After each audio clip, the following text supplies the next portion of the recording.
যারা একটু সচেতন আছেন আপনারা জানেন যে শাবান আসলে শাবানের প্রথম পক্ষ অর্থাৎ প্রথম 15 দিনের শুরুতেই একটা বক্তব্য খুব বেশি চলে। সেটা কি? যে শবে বরাত বলতে শরীয়তে কিছু নেই।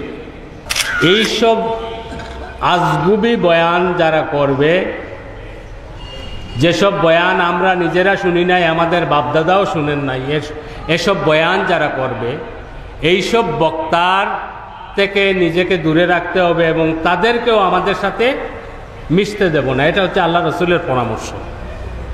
সহিহ হাদিসে কি আছে? শবে বরাতের ফজিলত সম্পর্কে আল্লাহ রসুল বলতেছেন যে এটা এমন একটা রাত যে রাতে আল্লাহ রাব্বুল আলামিন তার বান্দাদেরকে ব্যাপকভাবে ঢালাওভাবে ক্ষমা করে দেন। আল নূর ইসলামিক টিভি, আহলে সুন্নাত ওয়াল জামাতের মুক্তির পথ।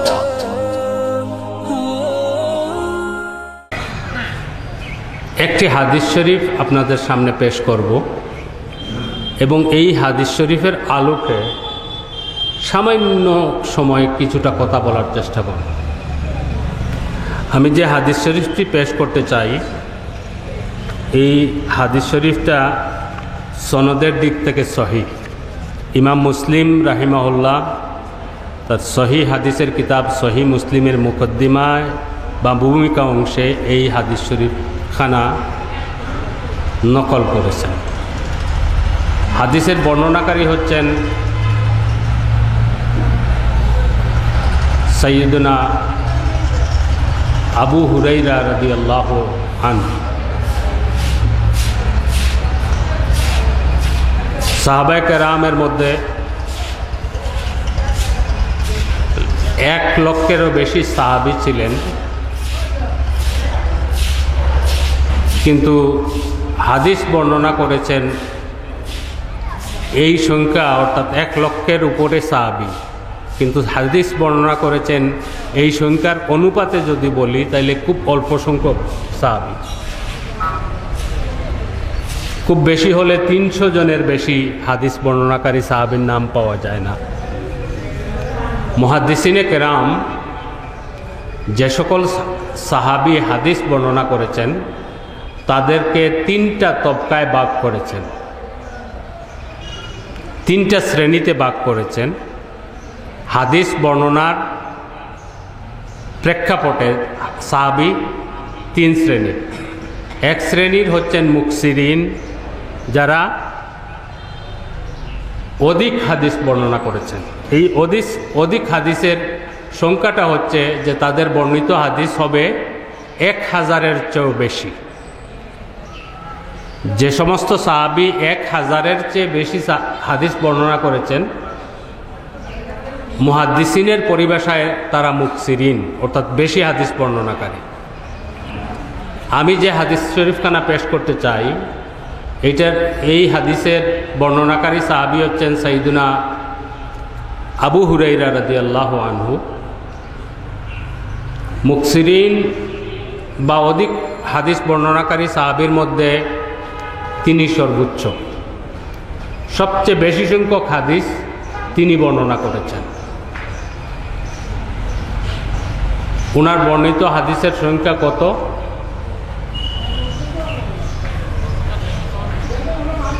জি, 5374। আলহামদুলিল্লাহ। অন্তত এক ভাই এই মজলিসে বলেছেন 5374। তবে আপনার সাথে আমি একটা জিনিস অ্যাড করতে চাই। আবু হুরাইরা রাদিয়াল্লাহু আনহু কর্তৃক বর্ণিত হাদিসের সংখ্যা নিয়ে 3টা অপিনিয়ন আছে, 3টা মত আছে। 5373 একটা মত আছে, 5374 একটা মত আছে, 5375 একটা মত আছে। সুতরাং একটা সংখ্যা বেশ কম। যাই হোক,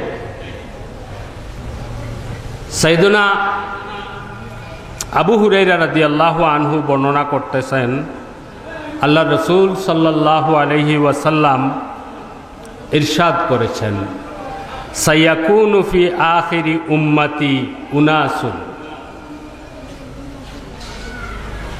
ইউহাদ্দিসুনাকুম মা লাম তাসমাউ আনতুম ওয়ালা আবাউকুম ফাইয়াকুম ওয়া ইয়াহুম আও কামা ক্বালা আলাইহিস সালাতু ওয়াসসালাম।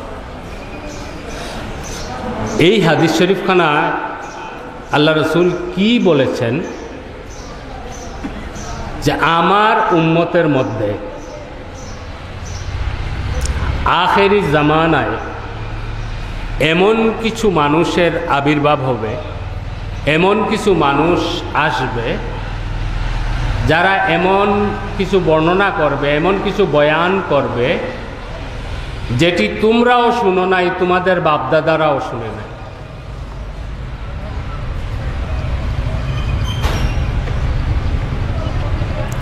এমন বয়ান তারা করবে, এমন বর্ণনা তোমাদের সামনে বলবে, পেশ করবে যেটি তোমরা তো শুনো নাই, তোমাদের বাপদাদাও শুনে নাই। আল্লাহ রসুল এইটুকু বলে আমাদেরকে এই জামানার এইসব বক্তাদের ছড়ানো ফিতনা থেকে বেঁচে থাকার জন্য, নিজেকে রক্ষার জন্য আল্লাহ রসুল সাজেস্ট করেছেন, পরামর্শ দিয়েছেন কি করতে হবে। ফাইয়াকুম ওয়া ইয়াহুম, তোমরা এদের থেকে দূরে থাকবে এবং তাদেরকেও তোমাদের থেকে দূরে রাখবে। অর্থাৎ এইসব আজগুবি বয়ান যারা করবে, যেসব বয়ান আমরা নিজেরা শুনি নাই, আমাদের বাপদাদাও শুনেন নাই, এসব বয়ান যারা করবে, এইসব বক্তার থেকে নিজেকে দূরে রাখতে হবে এবং তাদেরকেও আমাদের সাথে মিশতে দেব না। এটা হচ্ছে আল্লাহ রসুলের পরামর্শ।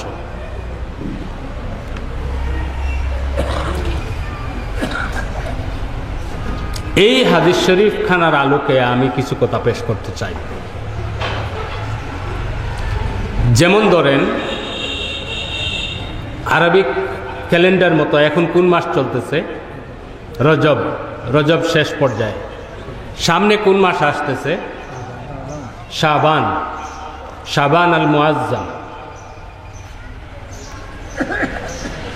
আপনারা যারা একটু সচেতন আছেন, আপনারা জানেন যে শাবান আসলে শাবানের প্রথম পক্ষ, অর্থাৎ প্রথম 15 দিনের শুরুতেই আমাদের দেশে ইলেকট্রনিক্স মিডিয়া, প্রিন্ট মিডিয়া এবং সামাজিক যোগাযোগ মাধ্যম যেগুলো অ্যাভেলেবল এখন আছে, যেমন ইউটিউব, ফেসবুক, টুইটার ইত্যাদি ইত্যাদি যা আছে, সবগুলোতেই একটা বক্তব্য খুব বেশি চলে। সেটা কি? যে শবে বরাত বলতে শরীয়তে কিছু নেই, শবে বরাত বলতে কোনো জিনিস নেই, কোনো বিষয় নেই। এইসব বক্তব্য বা লেখালেখি আপনাদের চোখে পড়ে বিগত কয়েক বছর থেকে? 10-15 বছর, সর্বোচ্চ 15 বছর হবে। এর আগে এগুলো শোনা যেত না। তো আমরা তো আল্লাহ রসুলের একটা গাইডেন্স, একটা নির্দেশনা পেয়েছি যে আখেরি জামানায় এমন কিছু মানুষ আসবে, এমন কিছু বক্তব্য রাখবে, এমন কিছু লেখবে যেগুলো আমরা শুনি নাই, আমাদের বাপদাদাও শুনেন নাই। এই যে শাবান আসলেই, আগামী যে মহিমান্বিত মাসটি আসছে, শাবান আসলেই একেবারে সরগরম, মাঠ সরগরম হয়ে যায় যে শবে বরাত বলতে কিছু নেই, এগুলো ইসলামিক কালচার নয়, এগুলো ইসলামের সাথে এর কোনো রিলেশন নেই, এটা ভারতীয় উপমহাদেশের কালচার। বড়জোর কেউ কেউ আরেকটু দূরে নেন যে এটা পার্সিয়ান কালচার, পার্সিয়ান অগ্নিপূজারীদের কাছ থেকে এগুলো আমদানি হয়েছে। মূলত শরীয়তে শবে বরাত বলে কিছু নেই। আশ্চর্য হতে হয় এইসব বক্তার অমূলক এইসব কথায়। এবং সবচেয়ে আশ্চর্য যেটা সেটা হচ্ছে যে সবচেয়ে অবাক করা কাণ্ড যেটা, যে এইসব বক্তা এমন গুছিয়ে কথা বলতে পারে, এমন সুন্দর ভাষায় এমন কিছু যুক্তি পেশ করে, যে যুক্তির কাছে আমাদের সাধারণ শিক্ষিত মানুষ খুব সহজেই ধরা খেয়ে যায়। যে এত সুন্দর কথা, হুজুর এত সুন্দর করে বলতেছে, হুজুর এত সুন্দর যুক্তি পেশ করতেছেন, এটা না মেনে উপায় থাকে না। কিন্তু এই শবে বরাতের প্রসঙ্গে আমি বলতে চাই যে যারা দাবি করেন শবে বরাত বলে শরীয়তে কিছু নেই, কোরআন হাদিসে শবে বরাতের ভিত্তি নেই,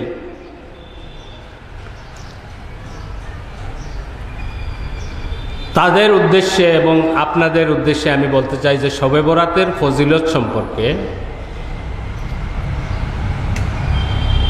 21টি হাদিস পাওয়া যায়। মোট 21টি হাদিস পাওয়া যায় শবে বরাতের ফজিলত সম্পর্কে। এই হাদিসসমূহ সনদের দিক থেকে, মর্যাদার দিক থেকে সবটি সমান নয়। তন্মধ্যে একটি হাদিস একেবারে সহিহ হাদিস। এখন যারা এগুলোর বিরুদ্ধে কথা বলেন, মানুষদেরকে সন্দেহের মধ্যে ফেলে দেন, তাদের দাবি হচ্ছে যে সহিহ হাদিস ছাড়া আর কিছু মানা যাবে না। এই কথাটার মধ্যেও একটা বিরাট ফাঁকতাল আছে, সেদিকে আমি যাচ্ছি না। সহিহ হাদিস মানতে হবে, এছাড়া আর কিছু না।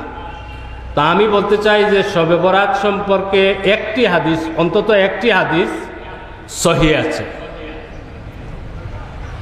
সহিহ কারা বলেছেন? পূর্ববর্তী আইম্মায়ে কেরাম, হাদিসের ইমামগণ তো বলেছেনই, এমনকি যারা শবে বরাত বলে শরীয়তে কিছু নেই, ইসলামী শবে বরাত এইসব ইসলামী বিষয় নয় যারা বলেন, তাদের কাছে হাদিসের সর্বোচ্চ ইমাম, যাকে তারা হাদিসের সবচেয়ে বড় স্কলার, সবচেয়ে বড় হাদিস বিজ্ঞানী মনে করেন, তিনি হচ্ছেন শেখ নাসিরউদ্দিন আলবানী। শেখ নাসিরউদ্দিন আলবানীও শবে বরাতের এই হাদিসটিকে সহিহ বলেছেন। কোথায় বলেছেন? ওনার লেখা 11 ভলিউমের 11 খণ্ডের একটা কিতাব আছে, সিলসিলাতুল আহাদিসিস সহিহা। অর্থাৎ ওনার এই 11 ভলিউমের কিতাবটা ওনার দাবি মতো যে সহিহ হাদিসের সংকলন।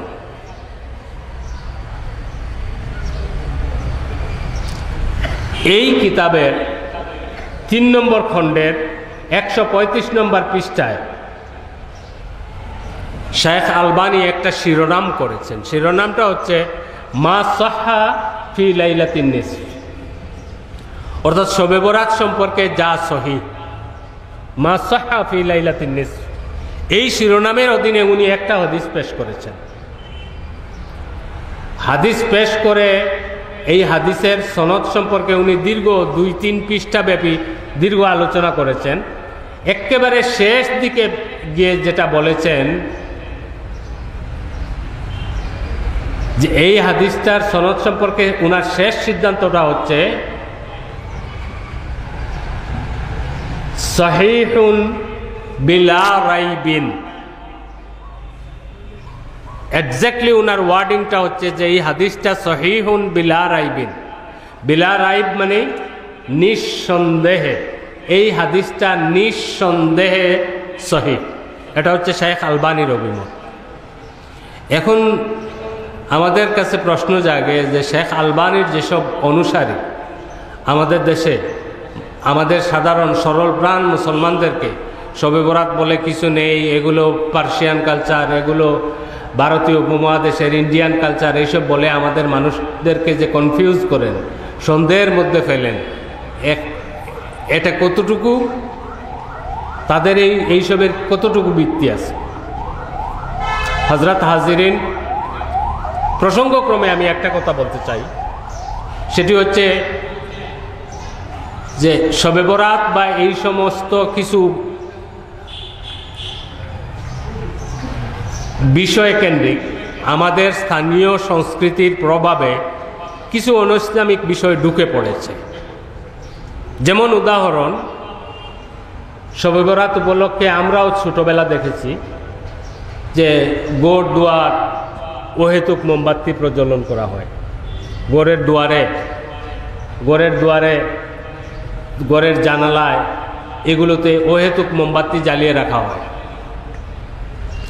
এগুলা শরীয়তের কোনো, এই কাজগুলোর সাথে অর্থাৎ মোমবাতি জ্বালানোর সাথে বা আরও কিছু বিষয় যেগুলো আমাদের সিলেট অঞ্চলে না থাকলেও অন্যান্য বাংলাদেশের অন্যান্য অঞ্চলে আছে, বিশেষ করে ঢাকা কেন্দ্রিক কিছু সংস্কৃতি আছে শবে বরাতকে কেন্দ্র করে।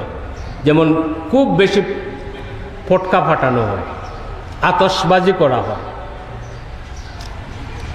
এগুলো যে শরীয়ত এলাও করবে না, এগুলো যে শরীয়ত অনুমোদন করবে না, এটা জানার জন্য খুব বড় আলিম হওয়ার দরকার আছে। যে পটকা ফুটানো, আতশবাজি করা, খামোখা মোমবাতি জ্বালানো যেখানে প্রয়োজন নেই, পুরা জানালা জুড়ে একটার পর একটা মোমবাতি জ্বালিয়ে দিল কেউ, এগুলা যে শরীয়ত অনুমোদন করবে না, এগুলা যে ইসরাফ, প্রয়োজনের অতিরিক্ত খরচ করা, এগুলা জানার জন্য খুব বড় আলিম হওয়ার দরকার নেই। কিন্তু এইসব বিষয় আমাদের সমাজে ছিল। এখন অবশ্য আস্তে আস্তে এগুলা আগের মতো আর দেখি না। আমরা ছোটবেলাও যেটুকু দেখেছি এগুলো আর দেখি না। যাই হোক, এই যে আমাদের স্থানীয় সংস্কৃতির প্রভাবে শবে বরাত কেন্দ্রিক বা এইসব বিষয় কেন্দ্রিক কিছু অনইসলামিক বিষয় ঢুকে পড়েছে, এইগুলার কারণে আপনি মূল বিষয়টাকে তো আর অস্বীকার করতে পারেন না, যেটা সহিহ হাদিসে আছে। সহিহ হাদিসে কি আছে? শবে বরাতের ফজিলত সম্পর্কে আল্লাহ রসুল বলতেছেন যে এটা এমন একটা রাত, যে রাতে আল্লাহ রাব্বুল আলামিন তার বান্দাদেরকে ব্যাপকভাবে, ঢালাওভাবে ক্ষমা করে দেন। কেবল দুই শ্রেণীর মানুষকে ক্ষমা করেন না, এর এক শ্রেণী হচ্ছে মুশরিক, যারা কোনো না কোনোভাবে শিরকের সাথে জড়িত আছে। এমন মানুষ যারা কোনো না কোনোভাবে শিরকে আকবর হোক, শিরকে আসগর হোক, এগুলো ইলমি বিষয়ে আমি এদিকে যাব না, আমার ইলমের দৌড় এতটুকু নেই। শিরকে আকবর হোক, শিরকে আসগর হোক, শিরকের সাথে যারা জড়িত তাদেরকে আল্লাহ ক্ষমা করবেন না। আর আরেকটা শ্রেণী আল্লাহ রসুল মেনশন করে দিয়েছেন, মুশাহিন। মুশাহিন হচ্ছে যে অন্যের প্রতি, যে মানুষটা মনের গভীরে অন্যের প্রতি হিংসা পোষণ করে, হিংসুক। এই দুই শ্রেণীর মানুষ ছাড়া সব মানুষদেরকে আল্লাহ পাক ক্ষমা করে দেন। আজকালকে মানে গত 3-4 বছর থেকে একটা জিনিস কেউ কেউ লিখতেছেন বা কেউ কেউ বলতেছেন যে দেখেন এটা এই হাদিস সহি, এটা ঠিক আছে, কিন্তু এই হাদিসে বলা হয়েছে যে আল্লাহ রাব্বুল আলামিন মুশরিক এবং মুশাহিন, হিংসুক ছাড়া সবাইকে ক্ষমা করে দেন। কিন্তু আপনারা কোথায় পেলেন যে সারা রাত জেগে থাকতে হবে, সারা রাত বন্দেগি করতে হবে, সারা রাত নফল ইবাদত করবেন? এগুলো কোথায় পেলেন? এগুলো তো হাদিসে নেই। এইসব কথাবার্তা বলে আমাদেরকে আরো বেশি সন্দেহে ফেলে দেওয়া হচ্ছে। দেখেন, কোরআন এবং হাদিসে সব কাজ ইন ডিটেলস থাকে না, বিস্তারিত থাকে না, কিন্তু হাদিসের বিশেষজ্ঞ আইম্মাগণ এই হাদিসের আলোকে আমাদেরকে পথ বাতলে দেন। যেমন ধরুন, আজকাল দাবি করা হচ্ছে যে শবে বরাতের পুরা রাত জেগে থাকা, এটার কোনো ভিত্তি নেই, মসজিদে একত্র হয়ে সবাই মিলে দোয়া দুরুদ করা, এগুলো ঠিক নয়, এগুলো বেদাত। মাআযাল্লাহ, একজন ইমামের উক্তি পেশ করেই আমি আমার কথা এখানেই শেষ করব। ইমাম বুখারী রাহিমাহুল্লাহ, মুসলমান মাত্রই আমরা জানি যে ইমাম বুখারী সংকলিত হাদিসের কিতাব সহিহ আল বুখারী যেটা, সেটা কালামুল্লাহ অর্থাৎ কোরআন শরীফের পরে আল্লাহর জমিনে আসমানের নিচে সবচেয়ে বিশুদ্ধতম কিতাব। ইমাম বুখারী যে সমস্ত উস্তাদগণের কাছ থেকে হাদিস শিক্ষা করেছেন, তন্মধ্যে সবচেয়ে বিখ্যাত যে কয়েকজন উস্তাদ, এদের মধ্যে একজন হচ্ছেন ইমাম ইসহাক বিন রাহউইয়া। ইমাম ইসহাক বিন রাহউইয়ার অভিমত হচ্ছে যে শবে বরাতে সারা রাত জেগে থাকা এবং মসজিদে একত্রিত হয়ে নফল বন্দেগী করা এটা বেদাত নয়। এটা এই বক্তব্যটা হচ্ছে, এই অভিমতটা হচ্ছে ইমাম বুখারীর হাদিসের উস্তাদ ইমাম ইসহাক বিন রাহউইয়া। এখন আমি আপনাদের উদ্দেশ্যে একটা প্রশ্ন রেখেই এবং আপনাদের কাছ থেকে উত্তর জেনেই আমার কথা শেষ করে দেব। বর্তমান সময়ে আমার একটা জিনিসকে বেদাত বললেন, আর এই জিনিসটাকেই ইমাম বুখারীর হাদিসের উস্তাদ ইমাম ইসহাক বিন রাহউইয়া বললেন যে না, এটা বেদাত নয়। কার কথাকে আপনারা মানবেন? বর্তমান সময়ে আমার মতো কোনো হুজুরের, না ইমাম ইসহাক বিন রাহউইয়ার? কার কথা? ইমাম বুখারীর উস্তাদের কথাই আমাদেরকে মানতে হবে। কারণ জমানার দিক থেকে ওনারা কয়েক শতাব্দী, কয়েকশো বছর আগে, ইলমের দিক থেকে ওনারা মহাসমুদ্র। হাদিসের ইমাম বুখারীর মতো মানুষের উস্তাদ যিনি।